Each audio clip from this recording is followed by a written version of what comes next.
ሰላም ለእናንተ ይሁን ወንድሞች። እግዚአብሔር ይባርካችሁ ቅዱሳን ወንድሞች ወገኖች። በተለያየ ዓለማት ተበትናችሁ ነገር ግን የእውነት ፍቅር በልባችሁ እየነደደ ከእግዚአብሔር ሕዝብ ጋር በቃል ኪዳን ተሳስራችሁ ከሰማይ ጋር በቃል ኪዳን ከተሳሰረው የእግዚአብሔር ሕዝብ ጋር እየማለዳችሁ እየጸለያችሁ እያመለካችሁ መጽሐፍ ቅዱስ እንደሚናገረው በስፍራ ሁሉ ተበትነው ነገር ግን በስሙ የተጠሩ ቅዱሳን የሚል ትልቅ ክብር የተሰጣችሁ ወገኖቼን በጌታ በኢየሱስ ክርስቶስ ስም ሰላም ላለው ሰላምታዬ ይድረስልኝ። ዳግመኛ የተወለዳችሁ የእግዚአብሔር ልጆች ሁሉ ባላችሁበት ስፍራ ሰላማችን ይድረሳችሁ። ሳምንት የሥላሴ ትምህርት አጀማመርን በተመለከተ አጠር ያለ መልእክት አስተላልፌያለሁ። ዛሬ ከዛ የቀጠለ እንደ መግቢያ የትምህርተ ሥላሴ አጀማመር በሚል ርዕስ ላይ ነው ስንነጋገር የነበረውና ርዕሱ እንደሚናገረው እንግዲህ ጀመረ የሚባል ነገር ከሆነ ዘላለማዊ አይደለም፣ መጽሐፍ ቅዱሳዊ እውነት ወይንም መለኮታዊ መገለጥና ብርሃን አይደለም። ቀስ በቀስ በሂደት እንዴት ወደ ክርስትና እምነት እንደገባ ባለቤቱ ማን እንደሆነ መጽሐፍ ቅዱሳዊ ለማድረግ የተደረገውን ጥረትና ሂደት በነዛ ነገሮች ውስጥ የተሻለ የእግዚአብሔር ሕግና ቃል እነዚህን ነገሮች እያየን ግልጽ ግንዛቤ እንዲኖረንና ምናልባት በአንዳንዴ ባገላለጻቸው ሰዎች እውነተኛ መስለው ሊታዩ ስለሚችሉ ይህን ትምህርት መማማራችን በጣም ይጠቅመናል። ማስረጃ ያለው ነገሮችን ነው፣ ስም አጥፊነትም እንዲሆን አንፈልግም። እኔ በግሌ ረጅም ጊዜ ያጠናኋቸው በዚህ ጉዳይ ላይ የተጻፉ ነገሮችን የመረመርኩባቸው አካሄዶች ላይ ነው ከእግዚአብሔር ቃል የምንካፈለው እና በታወቀና በሚያስማማ ማስረጃ ላይ ተመስርቶ በተጠያቂያዊ ፍሰት ጭብጥን እያረጋገጡ የሃይማኖትን ትምህርት በማስተማር አምናለሁ እንጂ የባዶ ቃላት ጭፈራ ዋጋ የለውም። አስረጂ የሆኑ የመጽሐፍ ቅዱስ ክፍሎች በማይጠቀሱበት ሁኔታ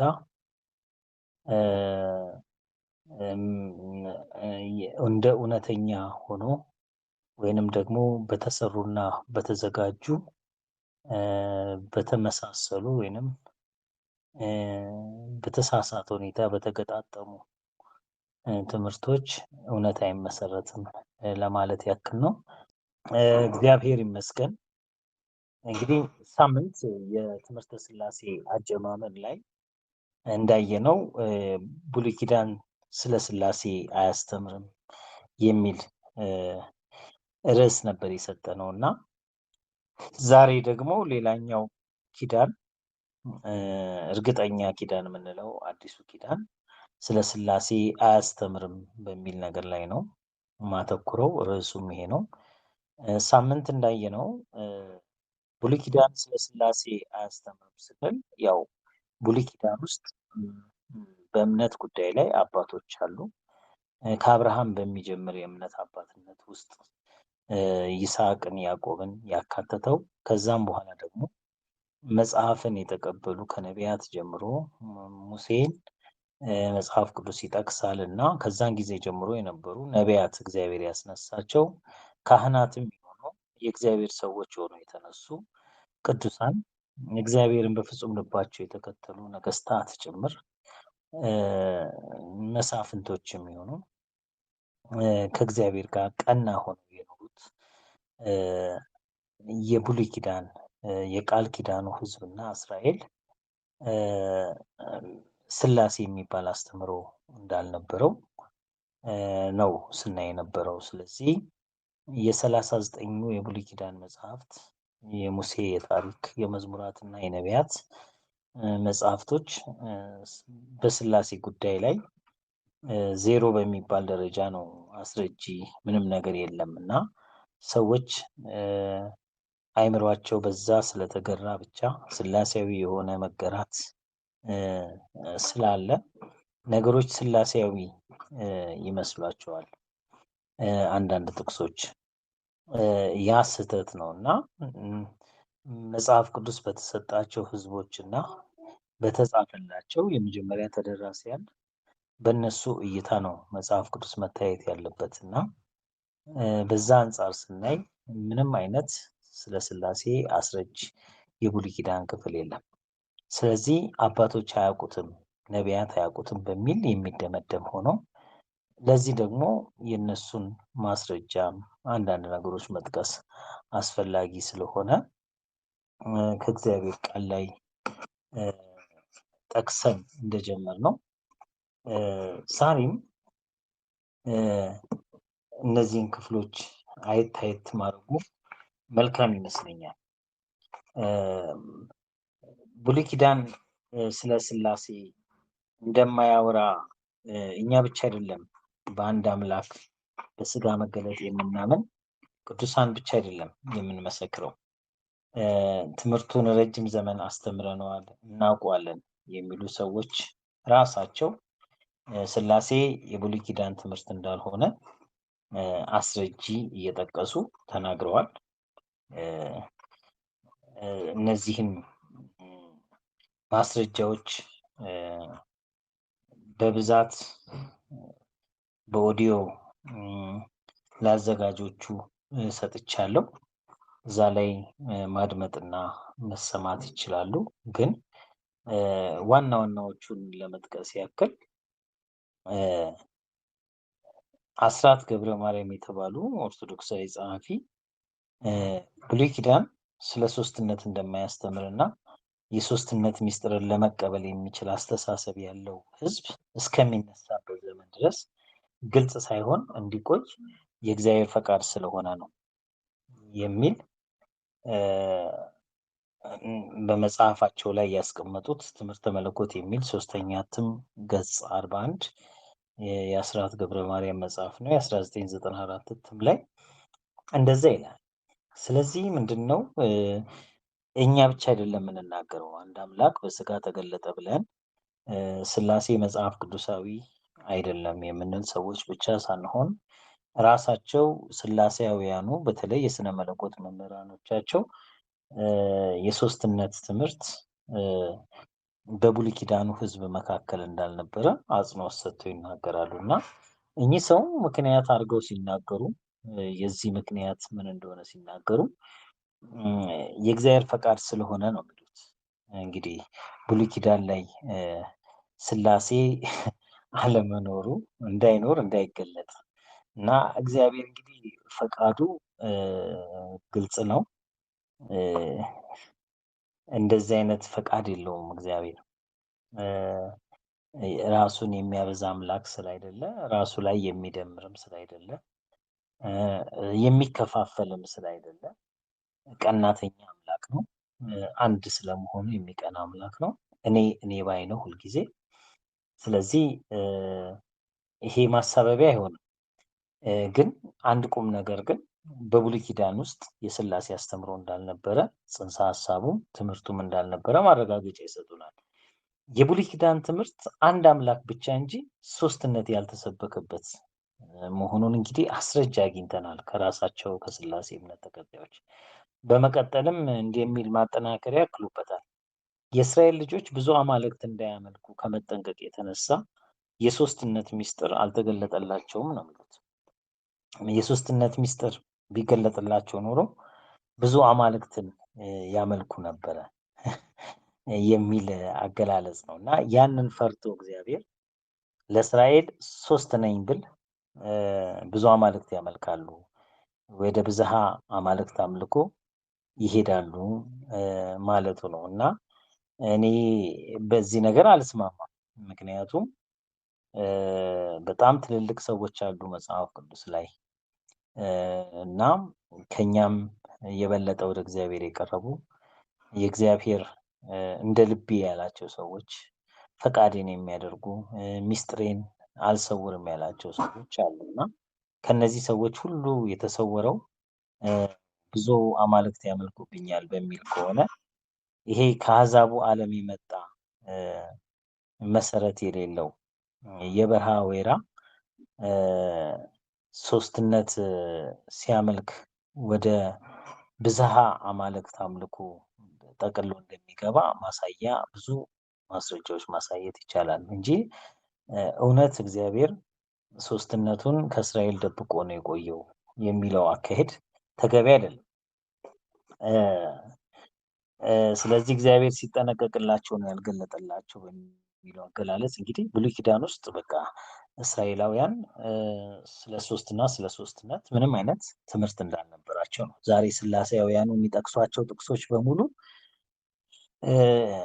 ሌላ መልእክት ነው እንጂ ያላቸው በብሉይ ኪዳን ስላሴን የሚያመለክቱ ምንም አይነት ማስረጃዎች እንደሌሉ ነው የሚያሳየው። በዚህ አስተያየታቸው እንግዲህ የእግዚአብሔርን ዘላለማዊ እውነት በጥልቅ የተረዱትን ነቢያትና አባቶችን የመረዳታቸውን መጠን ዝቅ አድርገው ገምተዋል። ስለዚህ ሶስትነት ትምህርትን የተቀበሉ አሕዛብ ደግሞ ከፍተኛ የአስተሳሰብ ደረጃና ልህቀት ስለደረሱ ሶስትነትን በአግባቡ ይዙታል የሚል ለአሕዛቡ ዓለም ያደላ አመለካከት ነው የተናገሩት። ሌላው እንግዲህ ብሉይ ኪዳን ስለ ስላሴ አያስተምርም በሚል ሳምንት ያየነውን ነገር የሚያጸና የስላሴ ትምህርት ስኮላር ከሆኑት ዶክተር ቻርልስ ራይሪ የሚባሉ ሰው ሲናገሩ ብሉይ ኪዳን ስለ እግዚአብሔር ሲያነሳ አንድነቱን እንጂ ሶስትነቱን አያስገነዝብም። በብሉይ ኪዳን እንዲህ አይነቱ ማስረጃ ይኖራል ወይ ብለው ይጠይቃሉ። መልሱ የለም ነው በማለት ራሳቸው ደግሞ ይመልሱና ብሉይ ኪዳን ስለ ስላሴ እንዳላስተማረ ያረጋግጣሉ። ስለዚህ እኚህም ሰው የመጽሐፍ ቅዱስ አስተምሮ በዶክተር ቻርልስ ራይራ በሚል ገጽ 31 ትምህርተ መለኮት በብሉይ ኪዳን ገጽ 57ም ላይ እነዚህ እንትኖች አሉ። እንግዲህ እነዚህ ማስረጃዎች ስላሴ አማንያኑ ራሱ በዚህ ዘመን ያሳተሟቸው መጽሐፍቶች ናቸው። የነሱ የራሳቸው የጽሁፍ ስራዎች እንደሚያረጋግጡልን መልሱ የለም ነው። ስለዚህ እኛም ይህን ነገር እናጸናለን። ብሉይ ኪዳን ላይ ስለ ስላሴ ስለ ሶስትነት ትምህርት ማስረጃ ይኖራል ወይ? ያው ዘፍጥረት 1:26ም ዘፍጥረት 3:22ም ዘፍጥረት 11:7ም ሌሎችም የሚጠቀሱ የብሉይ ኪዳን ክፍሎች እንደኚህ ምሁር አባባል ስላሴን የሚያመለክቱ ስላሴያዊ ጥቅሶች አይደሉም ማለት ነው። ስለዚህ እነዚህን የመሳሰሉ ሌሎች የትምህርተ ስላሴ ሊቃውንት ብሉይ ኪዳን ስላሴን እንደማያውቅ ምስክር ከሆኑልን የመጽሐፍ ቅዱስ ቅዱሳን ያልተረዱት እውነት አለ ብሎ ብሉይ ኪዳንን እንደ መረጃ መጥቀስ አይቻልም ማለት ነው። እና የሳምንቱን ትንሽ ባጭሩ ልከልሰውና ተጨማሪ አስረጂ ነገሮችን ልጨምርበት ብዬ ነው እነዚህን ያነሳሁት። ዛሬ በዋነኝነት እንግዲህ አዲስ ኪዳንም ትምህርተ ስላሴን አስተምሮውን አያውቀውም በሚለው ነገር ላይ ነው የምናገረው። እና አዲስ ኪዳን አያውቀውም ሲባል እንግዲህ የአዲስ ኪዳን ትምህርት በዋነኝነት የክርስቶስ ትምህርት ነው። በአራት ወንጌላት ላይ ክርስቶስ ኢየሱስ ብዙ ትምህርቶችን ሰጥቷል። በተለይ የዮሐንስ ወንጌል ጥልቅ የሆነ ስነ መለኮት ነው፣ የስነ መለኮት ትምህርት ነው እና በጣም መንፈሳዊ መጽሐፍ ነው። የእግዚአብሔር ማንነት ላይ ጥልቅ የሆነ ትምህርቶች አሉ። ስለዚህ በክርስቶስ ትምህርት ስላሴ የሚል ስምም ጽንሰ ሀሳቡ እንደሌለ ነው የምናየው እና ጽንሰ ሀሳቡም ስሙም ያልተጠቀሰው ስለሌለ ነው፣ የተጀመረው ከዚህ በኋላ ስለሆነ ነው። ስለዚህ ይህንን የክርስቶስ ትምህርት ደግሞ ወራሾች የሆኑ ወደ ዓለም ሁሉ ወንጌል እንዲሰብኩ የተላኩት ሐዋርያት በመንፈስ ቅዱስ መውረድ በጀመረችው ቤተክርስቲያን በበዓለ ሃምሳ ቀን ተልኳቸውን ሲጀምሩ የሰበኩት አንድ አምላክ በስጋ መገለጡን መሆኑን የሚታወቅ ነው እና ስለዚህ የሐዋርያት ቤተክርስቲያን ጅማሬ የሐዋርያት ስራ ምዕራፍ 28ቱም የሐዋርያት ስራ ምዕራፎች ውስጥ የሥላሴ አስተምሮና ጽንሰ ሐሳቡ ፈጽሞ የለም። ስለዚህ የጥንቷ ቤተክርስቲያን ቅዱሳን አያውቁትም ማለት ነው። ወይንም የጥንቷ ቤተክርስቲያን የተለያዩ አገር ላይ የተተከሉ አብያተ ክርስቲያናት ይህን ትምህርት አላስተማሩም ማለት ነው። በጳውሎስ መልእክቶችም ሆነ በሌሎቹ አጠቃላይ መልእክቶች ውስጥ ለቤተ ክርስቲያን በተጻፉ መልእክቶች ውስጥ ለዳኑ ሰዎች በተጻፈው ውስጥ ምንም አይነት የሥላሴ ጽንሰ ሐሳብ የለም። አንዳንዶች ከመጨነቃቸው የተነሳ በጳውሎስ ሰላምታዎች እና የመዝጊያ የስንብት ንግግሮች ውስጥ ሥላሴያዊ ምዕራፎችን ለማግኘት ቁጥሮችን ለማግኘት ይታገላሉ። ግን እነዛ ነገሮች የእግዚአብሔር የተለያየ ጎዳናና አሰራሩን የሚያሳዩ ናቸው እንጂ የተለያዩ አማልክትና መድብለ አካላትን የሚያመለክት ምንም አይነት መግለጫ የላቸው። እንግዲህ በመጨረሻ የምታውቁት የአዲስ ኪዳን ትንቢት የምንለው ራእየ ዮሐንስ ነው።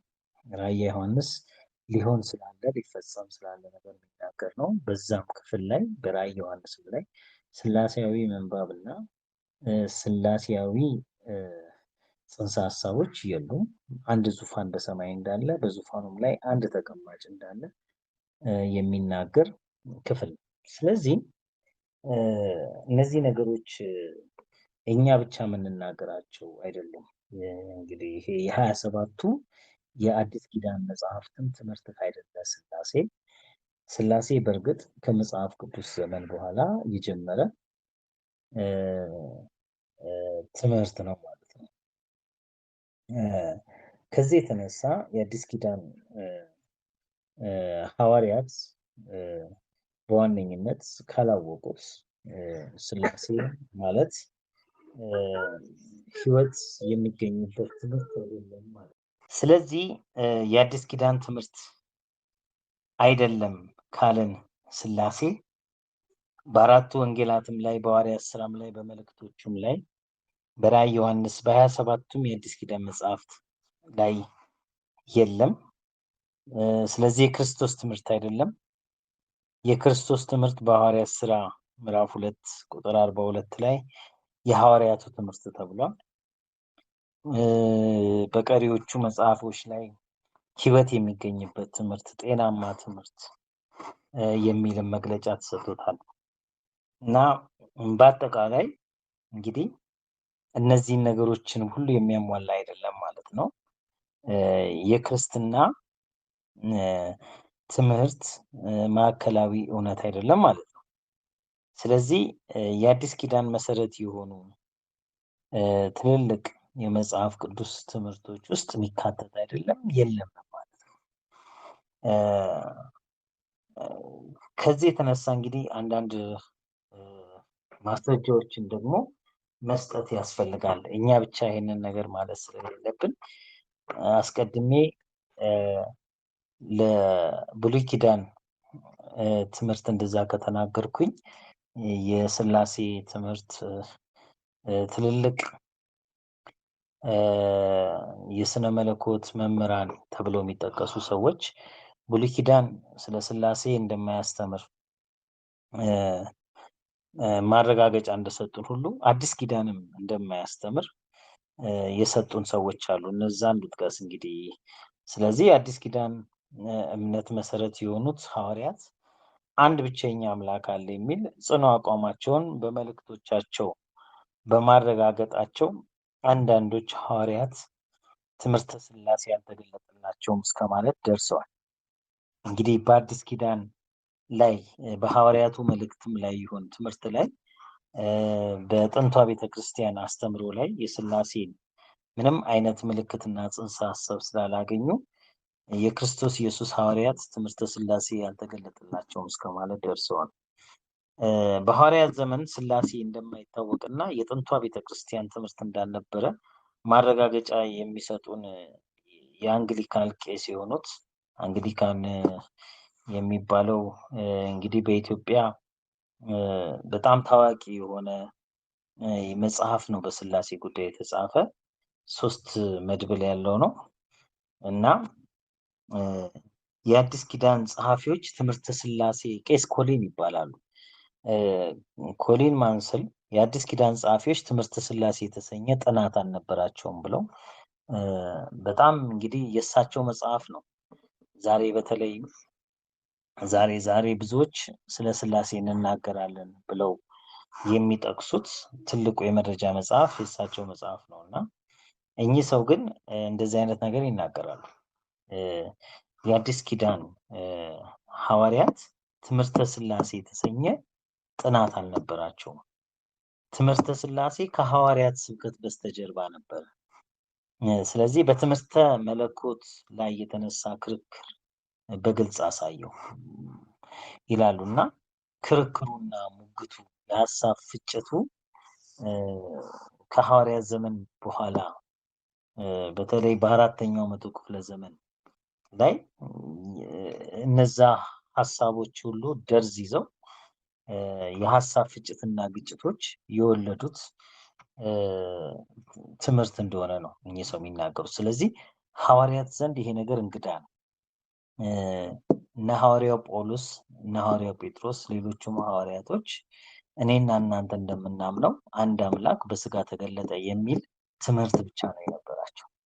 ትምህርተ ስላሴ የሚባል ጥናት እጃቸው ላይ አልነበረም። ኮንሰፕቱ፣ ጽንሰ ሀሳቡ፣ አስተምሮ ነው እና እንደዛ አስፍረዋል እና ይሄ ማስረጃ ካስፈለገ ትምህርተ እግዚአብሔር የሚል የቄስ ኮሊን ማንስል መጽሐፍ ገጽ 222 እና 254 ላይ ማየት ይቻላል። እና እንግዲህ ሀሳባቸው ምን ማለት ነው? የትምህርቱ ምንጭ የሃይማኖት ሙግትና የሀሳብ ፍጭት እንጂ መጽሐፍ ቅዱሳዊ መሰረት አይደለም የሚል ነው።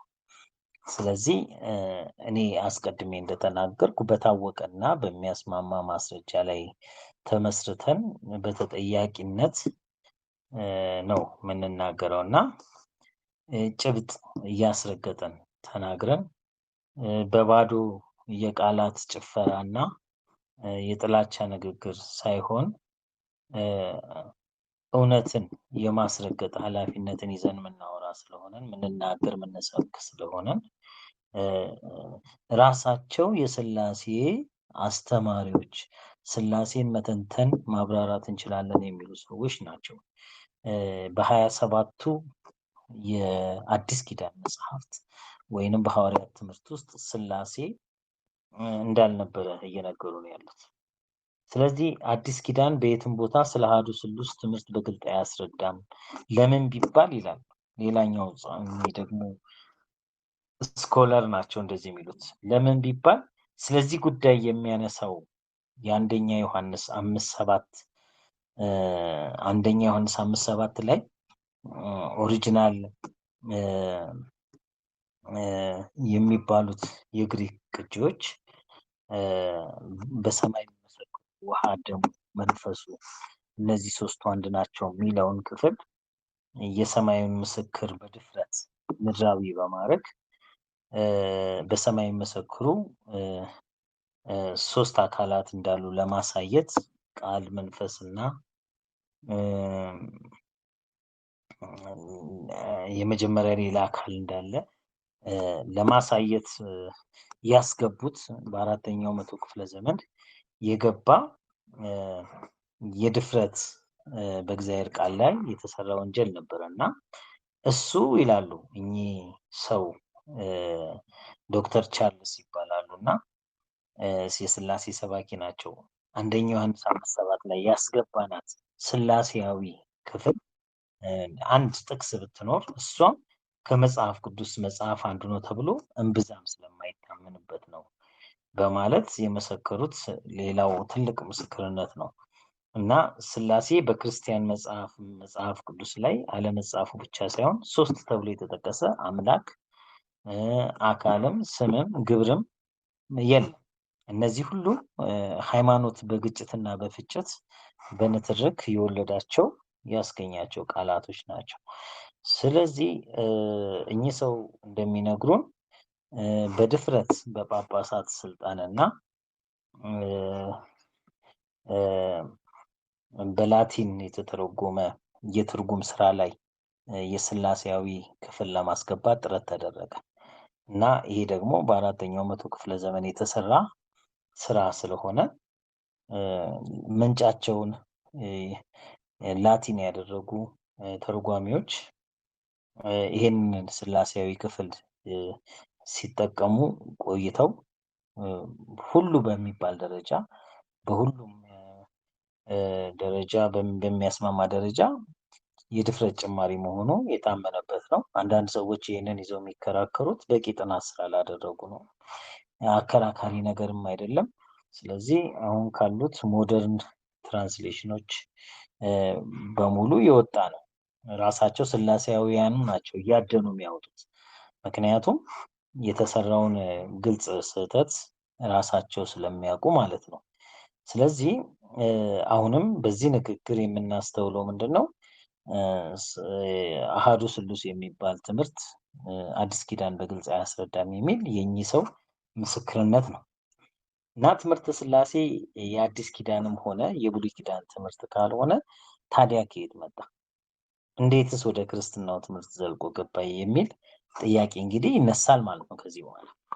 አሁን እዚህ ጋር ነው እንግዲህ አጀማመር ያልናቸውን ነገሮች በስፋት የምናየው። ስለዚህ አጀማመር ካልን ዘላለማዊ እውነት አይደለም። እና አብርሃም ይሄ ትምህርት አልነበራቸውም። የአብርሃሙ ስላሴ ሊባል አይችልም ማለት ነው። ሐዋርያት ይሄ ትምህርት አልነበራቸውም። ስለዚህ ሐዋርያት ስላሴ ያውቁ ነበር አይባልም ማለት ነው። እና መጽሐፍ ቅዱሳዊ አስረጅ ጥቅሶችን ብቻ ሳይሆን ለማሳየት የተሞከረው የራሳቸው የስላሴ እምነት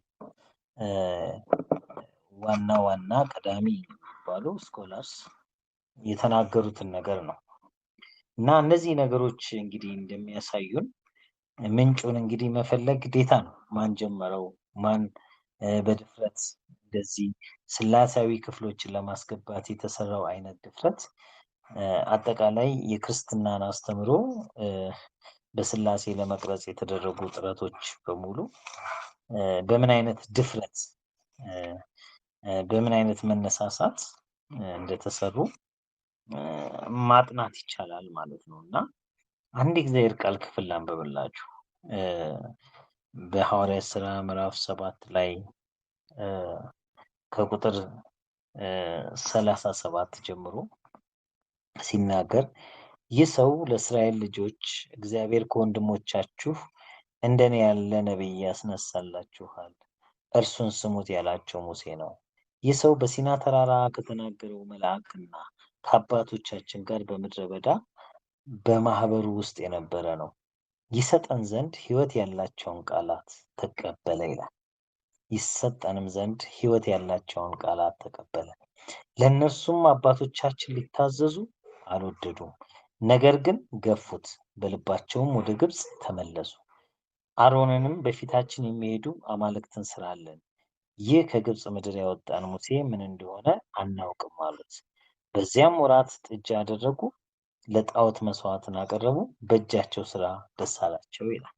እንግዲህ እንደምታዩት የቃል ኪዳኑ ሕዝብ ሕይወት ከሚገኝበት ሕይወት ካላቸው ቃላት ሲንሸራተትና ሲወድቅ ወደ ብዝሃ አካላት አምልኮ ተራ ጠብቆ ተራ በተራ እየጠራ የሚያመልካቸውን ነው የሚፈልገው። በነገራችን ላይ እግዚአብሔርን በማምለክ ጉዳይ ፖዝ አድርጎ ሌላ አካልን መጥራት ተገቢ አይደለም። እግዚአብሔርን ሌላ አምልኬ እስክመለስ ድረስ ሁለተኛውን ሶስተኛውን አካል አምልኬ እስክመለስ ድረስ በስፍራ ጠብቀኝ፣ አምልኮ ይቋረጥ ማለት ተገቢ አይደለም።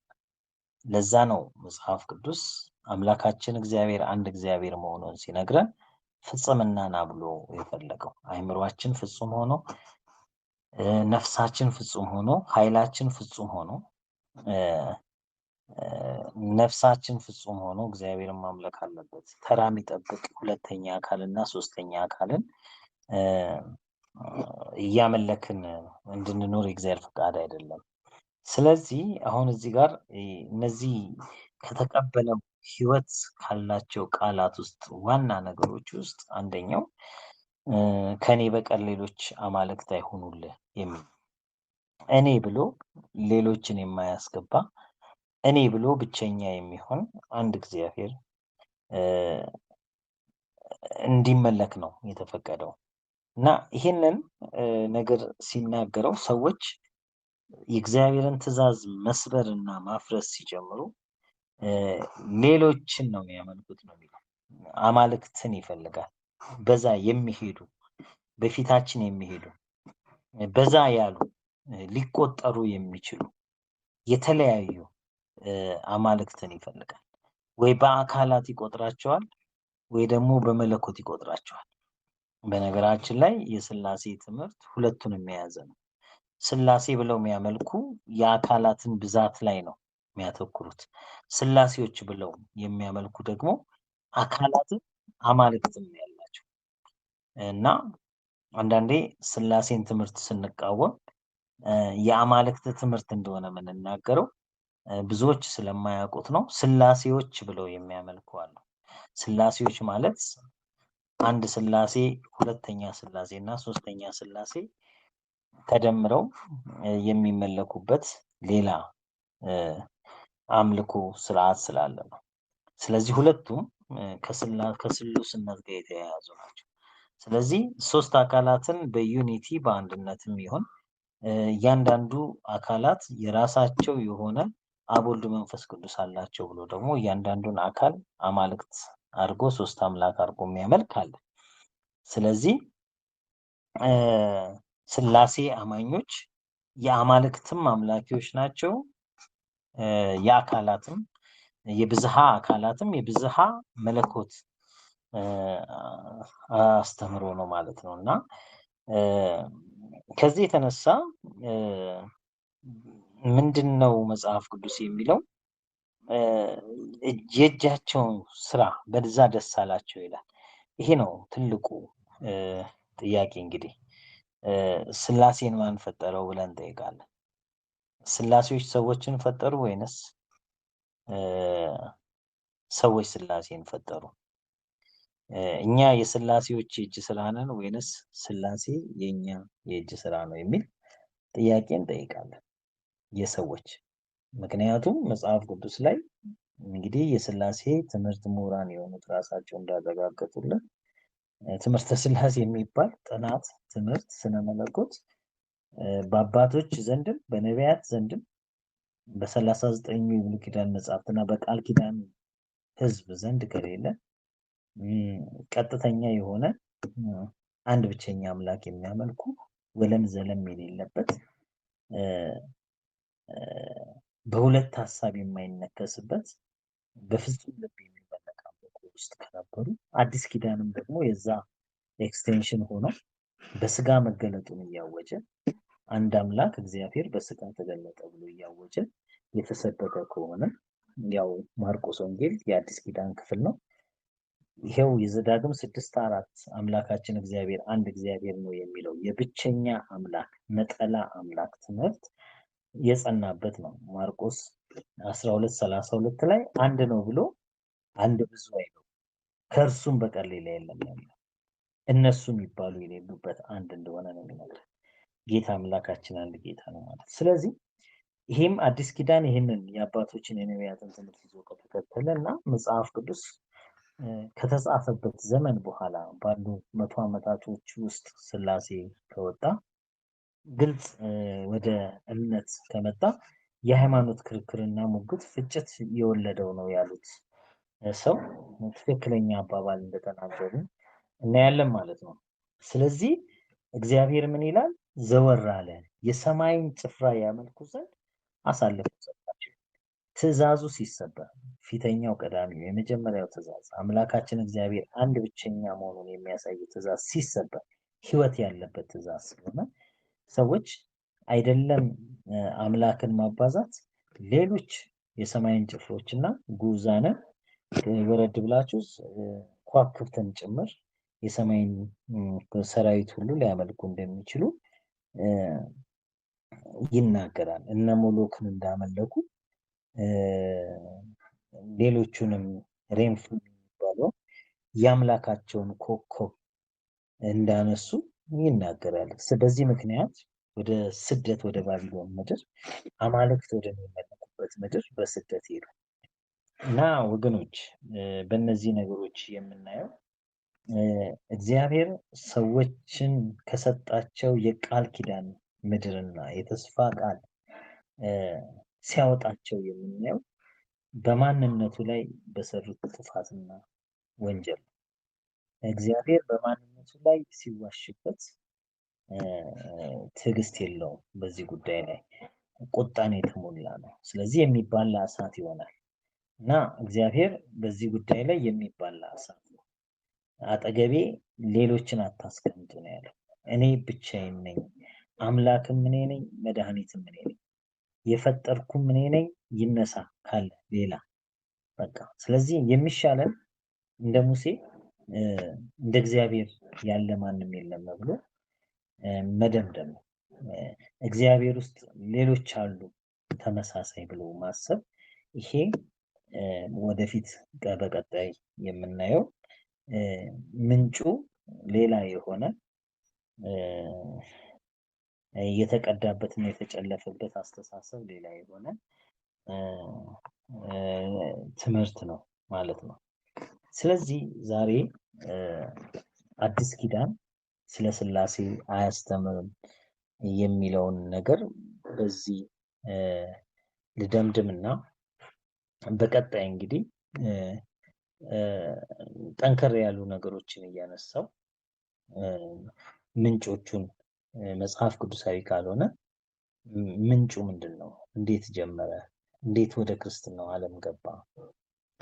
የክርስትና ዋና ትምህርት ተደርጎ ማዕከላዊ ትምህርት ተደርጎ እንዴት መጠቀስ ተጀመረ የሚሉ ነገሮችን አሁንም ከነሱ ከራሳቸው የሰበሰብናቸውን ማስረጃዎችን እያቀረብን እናያለን። ይሄንን የምትሰሙ ሁላችሁ ለሕይወት እንዲሆንላችሁ ወደ አንዱ ብቸኛው የአባቶች አምላክ የነቢያት አምላክ የአዲስ ኪዳን ሐዋርያት በዚህ ዘመን ደግሞ በእውነትና በመንፈስ የሚሰግዱ የእግዚአብሔር ልጆች ዳግመኛ የተወለዱ ቅዱሳን የእግዚአብሔር ልጆች ወደሚያመልኩት የእውነት አምድና መሰረት የሕያው እግዚአብሔር ቤተ ክርስቲያን ዘንድ ያለው እንድትካፈሉ ምኞቴ ጸሎቴ ነው። ይህንን ትምህርት ማካፍለው ለድህነት እንዲሆን ነው፣ ለለውጥ እንዲሆን ነው፣ ወደ እግዚአብሔር መመለስ እንዲሆንልን ነው። ሰዎች ወደ እግዚአብሔር የሚመለሱት ያለማወቅን ወራት አሳልፈው ነው ይላል የእግዚአብሔር ቃል በሐዋርያት ሥራ 18 ላይ። ስለዚህ ንስሐ እንገባ ዘንድ ቀዳሚው ነገር እግዚአብሔርን ማወቅ ነው። እግዚአብሔርን ያለማወቅ ወራት አሳልፈው ንስሐ ይገቡ ዘንድ ሰውን ሁሉ ያዛል። ይህንን መልእክት የምትሰሙ ሁላችሁ እግዚአብሔርን በተሳሳተ መልኩ በብዛት አምልካችሁት ከሆነ እግዚአብሔር አንድና ብቸኛ አምላክ እንደሆነ አምናችሁ የፈጠራችሁ አምላክ ማዳን እንደሚችል አምናችሁ እሱን ለማዳን በስጋ ተገልጦ አምላክ ሆኖ ሳለ በሰው ምሳሌ ተገኝቶ ሀብታም ሆኖ ሳለ ስለ እናንተ ጋር ሆኖ እናንተን እንደተቤዠ እንጂ በተለያየ ጎዳና መገለጡ ጎዳናዎቹ እየተቆጠሩ እግዚአብሔርን እንደማያበዙት ወደሚገልጸው የመጽሐፍ ቅዱስ እውነት እንድትመለሱ ምኞቴ ነው። አዘጋጆችን እግዚአብሔር ይባርክ። ሁላችሁም ባላችሁበት ስፍራ እግዚአብሔር ፍሬያማ ያርጋችሁ። ጌታ በኢየሱስ ስም ተባረኩ።